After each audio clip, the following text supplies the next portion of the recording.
بسم اللہ الرحمن الرحیم۔ رمضان اور دعا۔ ہر کام کو طریقے ہی سے کرنا چاہیے، پھر کامیابی بہت قریب ہو جاتی ہے۔ کسی نے خوب کہا ہے، جو مانگنے کا طریقہ ہے اس طرح مانگو، در کریم سے بندے کو کیا نہیں ملتا۔ حدیث: سب سے بڑا عاجز وہ ہے جو دعا کرنے میں عاجز ہے۔ طبرانی۔ حدیث: جو شخص دعا نہیں کرتا خدا اس پر غضبناک ہوتا ہے۔ تیسری حدیث: خدا کے نزدیک دعا سے زیادہ عزت و اکرام والی چیز اور کوئی نہیں۔ ترمذی شریف۔ حدیث شریف: الدعاء مخ العبادہ، دعا عبادت کا مغز ہے۔ رواہ ترمذی۔ حدیث: جس شخص کے لیے دعا کے دروازے کھول دیے گئے اس کے لیے گویا رحمت کے بہت سے دروازے کھولے گئے۔ ترمذی۔ حدیث: حضرت صلی اللہ علیہ وسلم نے فرمایا کہ آؤ میں تمہیں ایسی چیز بتا دوں جو تمہیں تمہارے دشمنوں سے بھی نجات دلائے اور تمہاری روزی بھی بڑھائے۔ وہ یہ ہے کہ تم رات دن میں جس وقت یا جتنی بار مانگ سکو اللہ تعالیٰ سے اپنی حاجتیں مانگا کرو۔ جمع الفوائد۔ حضرت عمر رضی اللہ عنہ فرماتے ہیں، مجھے دعا قبول ہونے کی فکر نہیں ہے، مجھے صرف دعا مانگنے کی فکر ہے۔ جب مجھے دعا مانگنے کی توفیق ہو گئی تو قبولیت بھی اس کے ساتھ حاصل ہو جائے گی۔ آداب دعا۔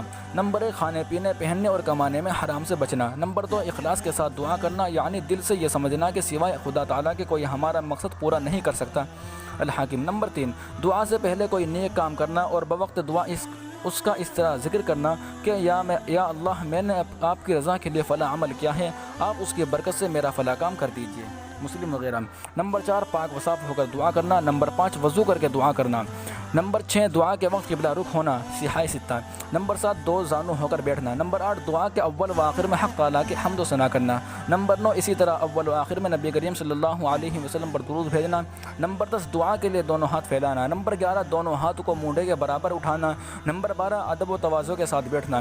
نمبر 13، اپنی محتاجی اور عاجزی کا ذکر کرنا۔ نمبر 14، دعا کے وقت آسمان کی طرف نظر نہ اٹھانا۔ نمبر 15، اللہ تعالیٰ کے اسماء الحسنی اور صفات عالیہ ذکر کر کے دعا کرنا۔ نمبر 18، دعا کے وقت انبیاء اور دوسرے مقبول و صالح بندے کے ساتھ توسل کرنا، یعنی یہ کہنا کہ یا اللہ ان بزرگوں کے طفیل میری دعا قبول فرما۔ بخاری شریف۔ وہ لوگ جن کی دعا زیادہ قبول ہوتی ہے۔ مضطر یعنی مصیبت زدہ کی دعا زیادہ قبول ہوتی ہے۔ بخاری شریف۔ مظلوم اگرچہ فاسق و فاجر ہو اس کی دعا بھی قبول ہوتی ہے۔ مسند احمد۔ بلکہ اگر مظلوم کافر بھی ہو تو اس کی بھی دعا رد نہیں ہوتی۔ مسند احمد، ابن حبان وغیرہ۔ والد کی دعا اولاد کے لیے عادل بادشاہ کی دعا بھی قبول ہوتی ہے۔ ابو داؤد، ترمذی، ابن ماجہ۔ اولاد جو والدین کے فرما بردار ہو اس کی بھی دعا قبول ہوتی ہے۔ مسلم شریف۔ مسافر کی دعا بھی مقبول ہے۔ ابو داؤد شریف۔ روزے دار کی دعا روزے افطار کرنے کے وقت۔ ترمذی شریف۔ غائبانہ دعا کسی مسلمان کی دوسرے کے لیے بھی مقبول ہے۔ مسلم، ابو داؤد، ابن شیبہ۔